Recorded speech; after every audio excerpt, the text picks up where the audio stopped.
Tole nagaa waaqayyoo isa jiraataa qixa gola mana safara haala keessa jirtan hunduma keessatti daddabalee isiniif waayyotu jaallatamuudha fi kabajamoo obboloota koo hafuura gooftatti kan jaallatamtan ijoollee waaqayyoo dhiiga kiristoosiin kan bitamtan hunduma keessaniif nagaan abbaa biraate nagaa waaqayyoo isa jiraataa qixa gola mana safara jirtan hunduma keessatti daddabalee isiniif waayyotu akkam jirtu gooftaan haa eebbifamu an obboleettiin keessan nagaa guddaa irraa hafaa kan ta'in qaba waaqayyo isa nagaatti nu eege isa nu gargaare haala kam keessatti kallattii qixa gola mana safara kamitti haala kam keessatti isa nu gargaare gooftaa keenya Yesuus Kiristoosiif galanni haa ta'u.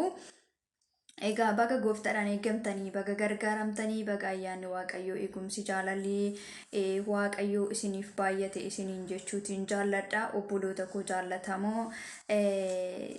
YouTube hawwituubii jalatti kan argamtan hunduma keessan gooftaan isin haa eebbisu eebbifamaadha. Amma yoonatti na dhaggeeffachaa na jajjabeessaa maatii naaf ta'a kan jirtanii waaqayyo isin haa eebbisu eebbifamaa ulfaadhaa kabajamaa gatiin keessan guddaa haa ta'u isiniin jechuun jaalladha. Egaa guyyaa har'aas immoo sagalee waaqayyoo isa jiraataa isa amanamaa isa qulqulluu kana akka walii wajjiniin qooddannuuf qabadhee dhufeera gara keessanii. Obboloonni gara YouTube koo haaraa dhufaa jirtanii baga nagaadhaan dhuftanii nooraa welkaam isinin jaalladha isinin kabaja koottaa walii wajjin dubbii waaqayyoo dhageenyee dhageessisnaa koottaa walii wajjin mootummaa waaqayyootti gallaa walii wajjin dubbii isa jiraataa kana hordofnaa isinin jechuutiin jaalladha. Gooftaa isin haa eebbisu ayyaanni waaqayyoo isiniif haa baay'atu kutaa sagalee waaqayyoo keessaa iddoo tokko dubbifamnee waaqayyoo waan nutti dubbatu walii wajjiniin ni ilaalla.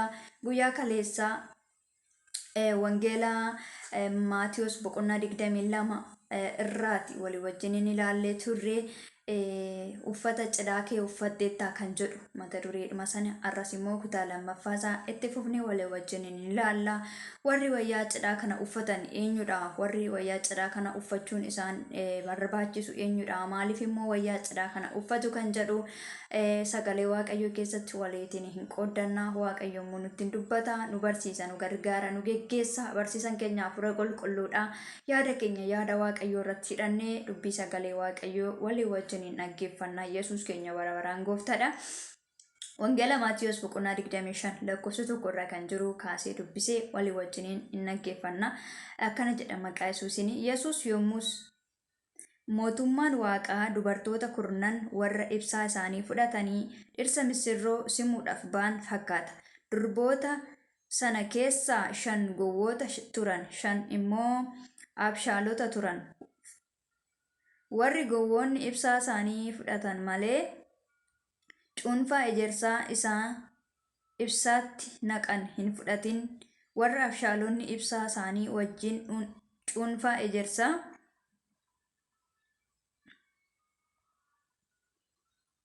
cuunfaa ejersaa qodaatti fudhatan.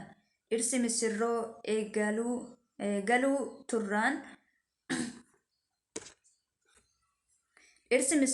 galuu turraan hundumti isaanii muganii rafan. Halkan walakkaa immoo sagalee guddisee dhirsa misirroo kunooti isa simuudhaaf ba'aa jedhutu dhaga'ame. Yommus durboonni kun hundinuu ka'anii ibsaa isaanii tottolfatan. Warri gowwoonni warra abshaalotaan ibsaan keenya dhaamuuf jedha cuunfaa ejersaa keessan irraa waanuuf kenna ittiin jedhan. Warri abshaalonni garuu deebisanii warra gurguran biraa dhaqaatii bitadhaa malee innoo nuufis isiniifis hin ga'u jedheen. Yeroo isaan bitachuuf dhaqanitti dhirsi misirroo hin dhufe. Warri qophaa'an isa wajjin mana cidhichaatti ol galan. Balballis cufame.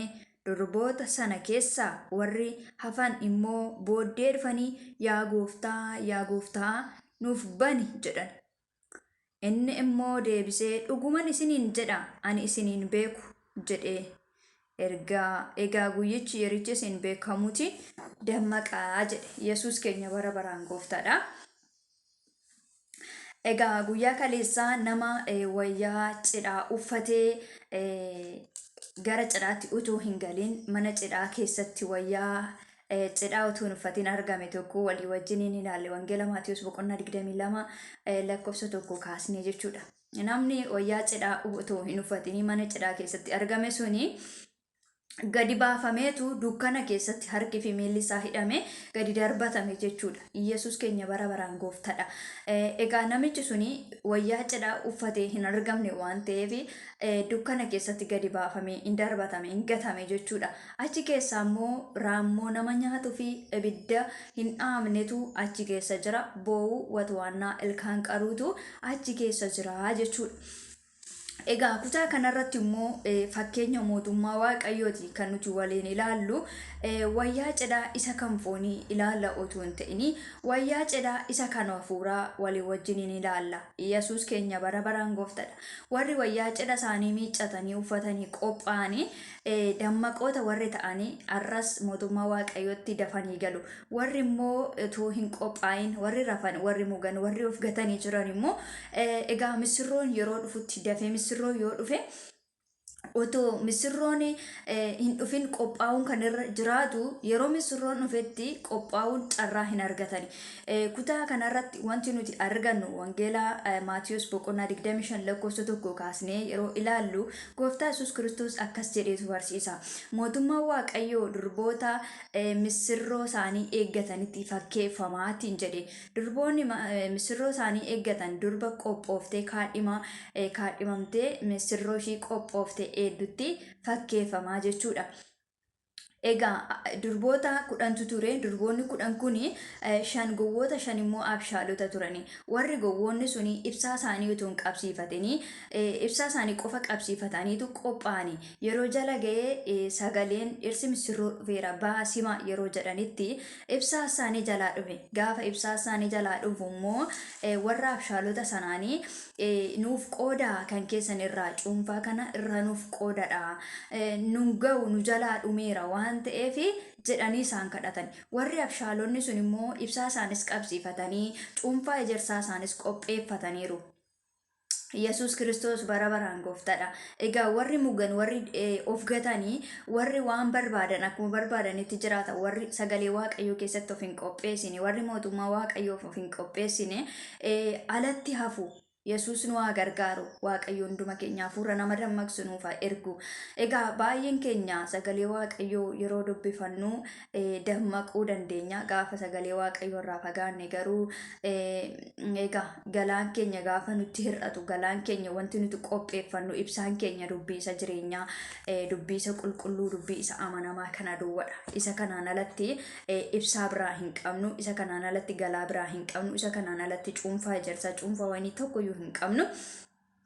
Yeroo hundumaa dubbii waaqayyoo nu dammaqsaa nu qopheessaa mootummaa waaqayyoof nu qopheessaa karaa irra deemuun nuuf ta'u nutti agarsiisaa nutti hima jechuudha.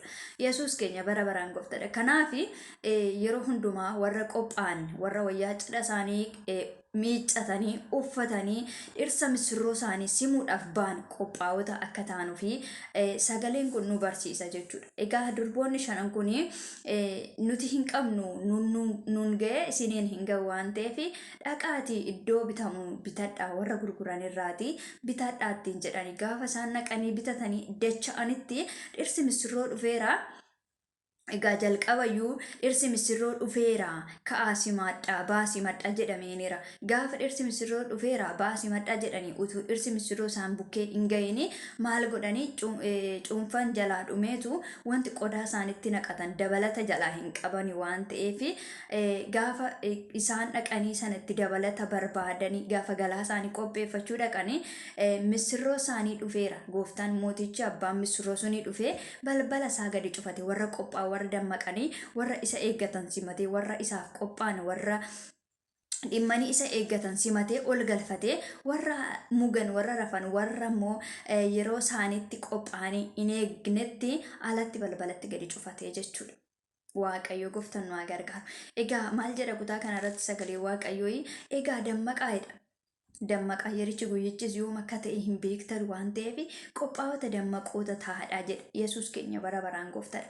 Kanaaf misirroon tokko wayyaa cidha ishee kan uffattu gaafa misirroon dhufee bakkee dhaabbatu yookiis gaafa misirroon dhufee qeemaatii dhaabbatu utuu hin ta'in dursitee sa'aatii yeroo qabdutti fayyadamtee wayyaa ishee barbaachisu ulaagaa ishee barbaachisu guutuu qabdi jechuudha. Maaliif erga kaadhimamte kaasee guyyaan ishiidhaaf kennameera yeroon ishiidhaaf kennameera waan ta'eef dammaqxee qophaa'uu qabdi jechuudha. Waaqayyo nu haa gargaaru nunis har'a qophaa'ota ta'uu qabna dammaqoota ta'uu qabna. Yesuus Kiristoos deebi'ee hin dhufa akkamitti akka dhufu hin beeknu yeroo kam akka dhufu hin beeknu guyyaa kam akka dhufu hin beeknu nun garuu wayyaa cidha keenyaa miiccannee qophoofnee uffannee isa eeggachuu qabna. Yeroo hundumayyuu akka waan Yesuus har'a kana amma kana deebi'ee dhufee nu fudhatuutti yeroo hundumayyuu qophaa'ota ta'uu qabna.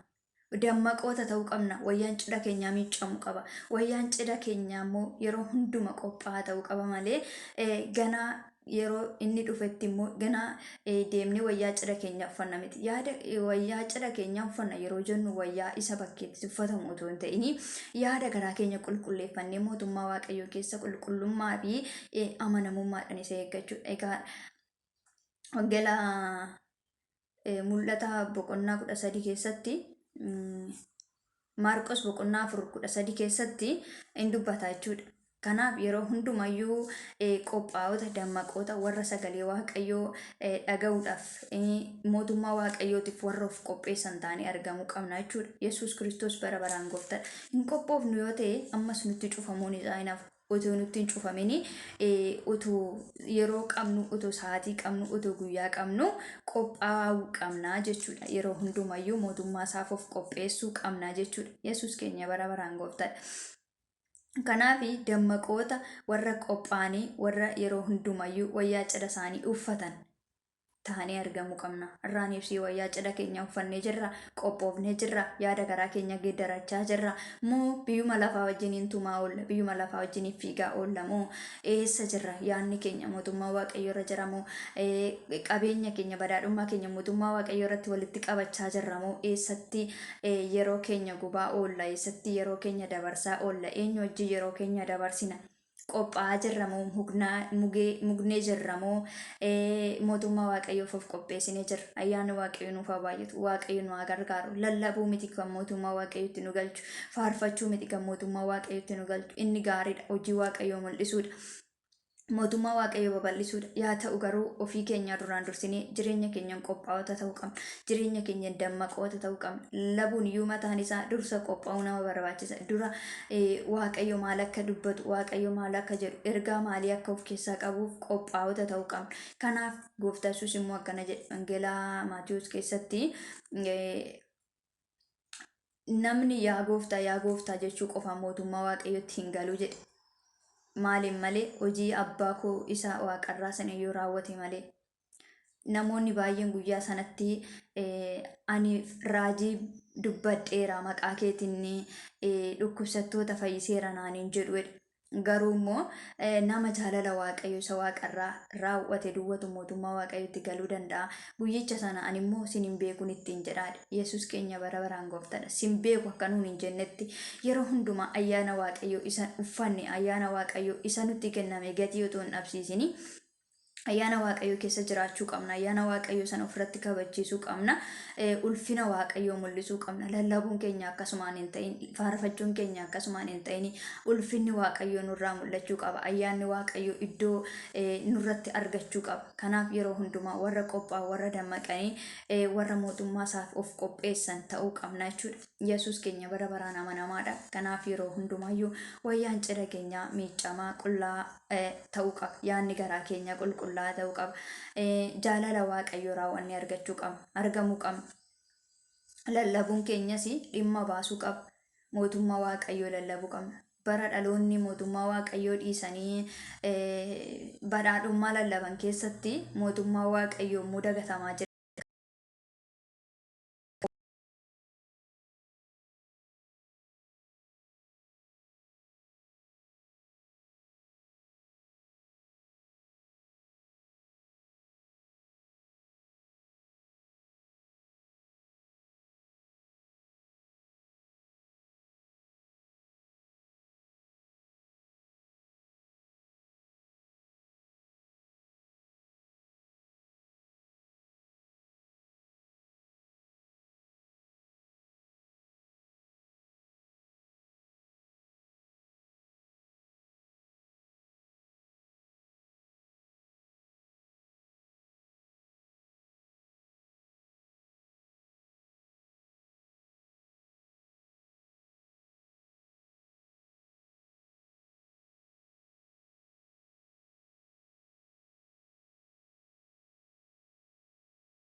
waaqayyo isiniif haa baay'atu eebbifamaadha gooftaan isin haa eebbisu barri keessan haa eebbifamu kana caalatti immoo waaqayyo dubbii isaa hiikee isin haa barsiisu ulfaadhaa eebbifamaadha amma yoonatti na dhaggeeffachaa kan jirtan gooftaan gatii keessan guddaa haa godhu isin hin jedha akkasuma immoo obboloonni subscribe gochuudhaan maatii naaf taadha share godhaa dhaloota biraan gaadha ayyaanni waaqayyo isiniif haa baay'atu gooftaan isin haa eebbisu baay'een isin jaalladha isin hin kabajaa dogoggora jiru immoo na hubachiisadha komentii jalatti yaada keessan gara barbaadanii naaf qooduu dandeessu waaqayyo isin haa eebbisu isin jaalladha isin hin kabaja iddoo guddaan isiniif qaba gooftaan koo isin haa eebbisu kutaa deebi'ee dhufutti immoo mata duree biraatiin amma wal arginutti ayyaana waaqayyo keessatti naaf eeggamaadha shaaloom